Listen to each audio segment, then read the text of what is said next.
छलावा आ चुका था। ये छलावा का ही काम है पक्का। हे भगवान, ये इस गांव को किसकी नजर लग गई है? अब तक 4 हत्याएं हो चुकी थी। गंगाराम, राम प्रसाद, पंकज और प्रीतम।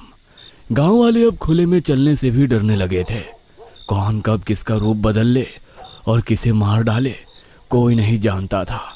इसी समय गांव में रहने वाले सबसे चतुर आदमी चंदन ने सबको इकट्ठा किया। मैंने कुछ नोटिस किया है। क्या? छलावा कभी एक पैटर्न में नहीं मारता, वो रैंडमली लोगों को मारता है। लेकिन यहाँ एक पैटर्न है। क्या मतलब? ध्यान से देखो, जिन जिन लोगों की हत्या हुई है ये सब एक दूसरे से जुड़े थे। कैसे जुड़े थे? ये सब जमीन की खरीद फरोख्त में शामिल थे। और अगला नंबर मेरे पिता का है, क्योंकि वो इन्हीं के साथ थे। मेरी बारी? अगर ऐसा है तो मतलब छलावा तुम्हारा रूप लेकर आएगा। हाँ, हमें तैयार रहना होगा। गांव में अब हर कोई दहशत में था। रात हो चुकी थी, लेकिन इस बार चंदन के घर कोई नहीं आया। उसकी सांसें तेज चल रही थी। वो पूरी रात जागता रहा, पर कोई भी हमला नहीं हुआ। सुबह हुई तो राजीव उससे मिलने आया। चंदन, रात तो शांति से निकल गई, लगता है छलावा भी डर गया है तुझसे। चंदन ने गहरी नजरों से उसकी ओर देखा।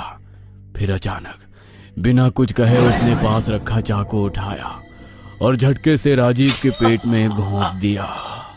चंदन, ये तूने क्या किया? ओ, ओ, ओ। राजीव लड़खड़ाते हुए जमीन पर गिर पड़ा। उसका शरीर झटकों से कांप रहा था। लोग दौड़ते हुए वहां पहुंचे। चंदन, तुझे क्या हो गया है? अरे तूने राजीव को क्यों मार दिया?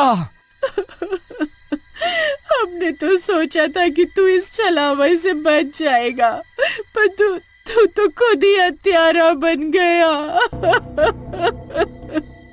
लेकिन तभी राजीव का शरीर अचानक अजीब तरीके से मरोड़ खाने लगा और वो छलावे में बदल गया।